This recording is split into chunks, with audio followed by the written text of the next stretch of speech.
Não tem jeito, tacaram água na cerveja do caixista de novo. Cartões para PSN, Xbox Live e muito mais é no Rei dos Coins. Faça sua compra e ganhe o cashback. Acumule pontos e compre muito mais. Link na descrição. Um oferecimento GVG Mall. Saia da mendigagem. E adquira seu Windows por menos de R$90 ou Office 2021 por menos de 300. Basta usar o cupom JE20 na sua compra e selecionar o PayPal, que tem a menor taxa de apenas R$2. Expulse o cracudo do seu PC ativando a chave no seu próprio Windows. Links da descrição. Fala aí, galera, tudo beleza com vocês? Como está indo o feriadão? Como está indo este carnaval? Eu estou hoje trazendo uma notícia bombástica aqui pra vocês, com um pouquinho só de atraso, porque afinal de contas eu também estava descansando, eu também estava viajando. Mas agora sim, vamos falar a respeito desse assunto. Claro, né, existem contrapontos aqui a serem feitos, porém, contextos são totalmente diferentes, vocês vão entender do que eu vou falar agora. Então o que aconteceu aqui, resumidamente pra vocês, é o seguinte. Como vocês sabem, já faz algum tempo que o fã, né, de Xbox, ele vem teorizando se os jogos do PlayStation também irão parar no Xbox com o passar do tempo, assim como a Microsoft vem fazendo, né, com o PlayStation, em relação àquilo que define, né, os consoles, aquilo que realmente traz o diferencial dos consoles em si, trazendo então seus títulos para o PlayStation, o que acaba tirando aquela imagem, né, da necessidade de você ter um Xbox para jogar os jogos do Xbox, caso você não tenha um PC. Muita gente não tem PC e não gosta de PC, certo? Muita gente prefere jogar ali no console, no conforto, né, num sistema dedicado, etc e tal, e até aí tudo bem. Então, será que faz sentido jogos do PlayStation começarem a sair no Xbox? Bom, vamos descobrir isso agora, né? O que aconteceu foi o seguinte, a Insomniac Games fez uma postagem no Twitter, né, ou X, como vocês preferirem falar, a respeito dos seus jogos. E aí um usuário chegou ali e fez uma pergunta de boa. O cara não tava fazendo flame nem nada, ele só chegou ali e falou, ó, e o Spider-Man para o Xbox?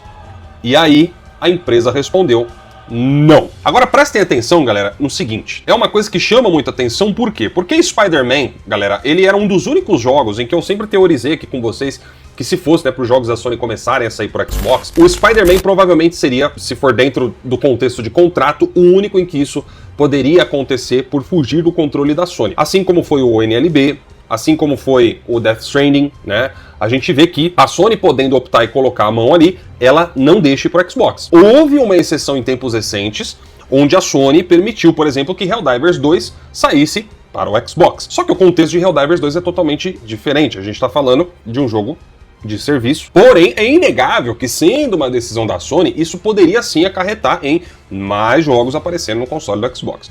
Só que aí é o seguinte, meus amigos, nós temos alguns contextos para analisar aqui. Por quê? Porque essa resposta que a Insomniac Games deu, ela foi obviamente questionada, né, e com razão, olha só, hein, com razão pela galera do Xbox. Por quê? Lá em 2017, quando o Spider-Man já tinha sido anunciado, né, para o PlayStation 4, a Insomniac Games também deu uma resposta muito parecida para um usuário que estava perguntando sobre o Spider-Man, né, também no Xbox, etc e tal, se algum dia iria aparecer no Xbox. E ela deu a seguinte resposta falando assim, ó, ele nunca será lançado para Xbox ou PC, é um exclusivo permanente do PlayStation 4 publicado pela Sony Interactive Entertainment.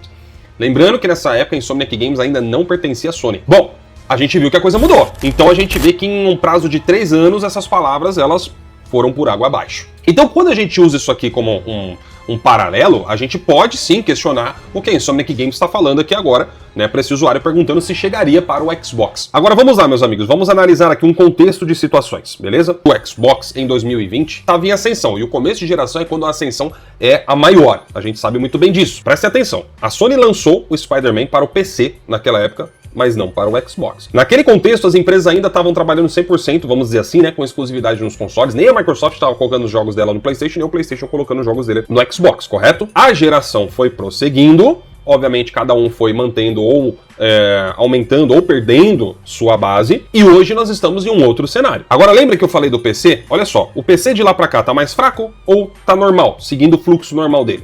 Pois é, tá normal e crescendo. E o PlayStation também cresceu, hoje tá 100 milhões já de unidades vendidas. E o Xbox? É aí que está o ponto da questão. O Xbox, de acordo com o que a gente vê nos últimos anos, ele só está perdendo cada vez mais a sua base que tinha no Xbox One e no 360, onde os jogadores estão migrando ou para o PlayStation ou para o PC.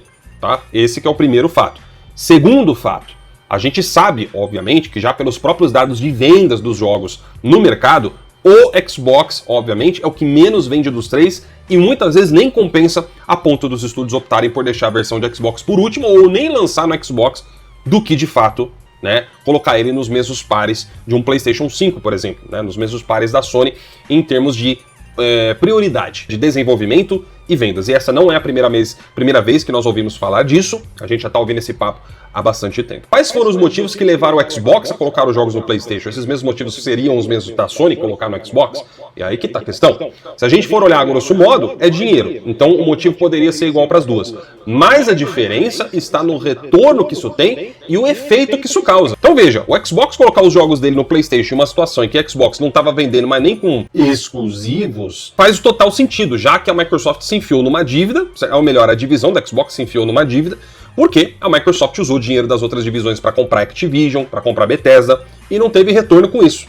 Né? Então o que eles passaram a fazer, olha, então vocês vão dar um jeito de vocês, já que não tá dando retorno que a gente achou que isso aqui ia dar, vamos começar a capitalizar de todas as formas possíveis, e os jogos do Xbox vão começar a ir pro PlayStation. Ou seja, a Microsoft entendeu que para continuar fazendo o negócio Xbox sobreviver, ela teria de sacrificar o console, porque o console em si não estava sendo suficiente para manter a coisa como deveria ser. E nesse sacrifício pela quantidade, o PlayStation acabou entrando na conta. Agora, e do lado da Sony, meus amigos? É aí que tá a questão. Essa resposta da Insomniac Games, nessa altura do campeonato, prestem atenção, quando a Insomniac Games deu essa primeira resposta do PC, foi lá em 2017, levou 3 anos para os jogos do PlayStation começarem a chegar no PC. Levou 3 anos para o Spider-Man chegar no PC. Fez as contas agora? A Insomniac Games deu essa resposta agora, sendo que ela já pertence à Sony. Então isso é uma resposta da Sony. Olha o tempo em que isso está acontecendo. Galera, a gente já está praticamente no final da geração. Se o Xbox realmente for se tornar um PC na próxima geração, acabou. Não existe mais competição nenhuma. Vale a pena começar a lançar os jogos do PlayStation no Xbox e perder a confiança do próprio público em troca de algumas, talvez milhares de unidades vendidas? Porque dificilmente os jogos da Sony no Xbox vão vender horrores. Dificilmente, primeiro, porque no Xbox as coisas não vendem mais. Segundo, sem contrato com o Game Pass, a gente já viu desenvolvedores falando claramente que não é interessante lançar ali no Xbox. E terceiro, a base do Xbox é muito pequena se comparada ao restante. Então, será que faz sentido você jogar a confiança do usuário, trocar os seus exclusivos por uns trocados? A divisão da Xbox tá em dívida com o restante da empresa nesse momento e tem que pagar de qualquer forma. Já a Sony não tá com esse problema. O PlayStation tá muito tranquilo dentro da Sony. O último relatório fiscal que a gente viu só comprova isso. E daqui 3 anos já estaremos na nova geração. Qual o sentido de lançar qualquer coisa para Xbox Series nesse momento? Percebem? Então, tudo isso leva a crer, com base nesse contexto, que realmente essa resposta que a Sony está dando aqui, ela poderia mudar no futuro? Poderia, se o Xbox fosse relevante, fizesse sucesso, tivesse vendas, tivesse engajamento, e a gente sabe que não tem. Então, com base nisso,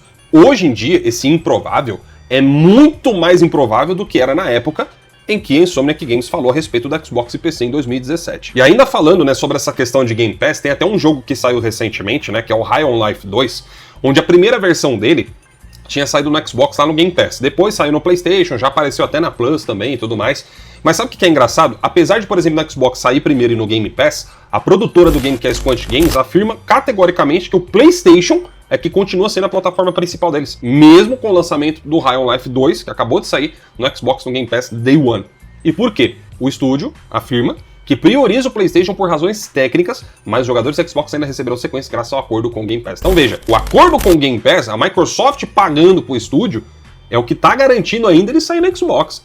Se não fosse pelo acordo do Game Pass, os caras nem iam meter o jogo no Xbox. E aí entra o terceiro e último contexto disso daqui. Terceiro ou quarto, eu já nem lembro mais da sequência. Né? Você acha mesmo que a Sony vai querer fechar um acordo para lançar jogos no Game Pass dos seus exclusivos e matar o próprio serviço dela no PlayStation, ou deixar que essa imagem pegue extremamente mal pro próprio serviço dela, ou pro console dela? Então, é como eu falei, tudo é possível. Agora, a probabilidade dentro dos contextos, quando você analisa, significa que apesar de tudo ser permitido, nem tudo é lícito. Nem tudo é vantajoso. E nesse caso aqui da Sony, meus amigos, não tem vantagem nenhuma em lançar jogo para Xbox a essa altura do campeonato. É exatamente por essa razão que eu tenho aqui uma convicção muito grande e eu acho que muito segura de que realmente a gente não vai ver esses jogos no Xbox. A Sony fazer isso aqui, cara, ela teria que ser maluca, né? Ela teria que estar no modo kamikaze, porque é você trocar 6 por 3 aqui. Não tem vantagem nenhuma e você tá arriscando grandemente a confiança da sua base fazendo isso. Então,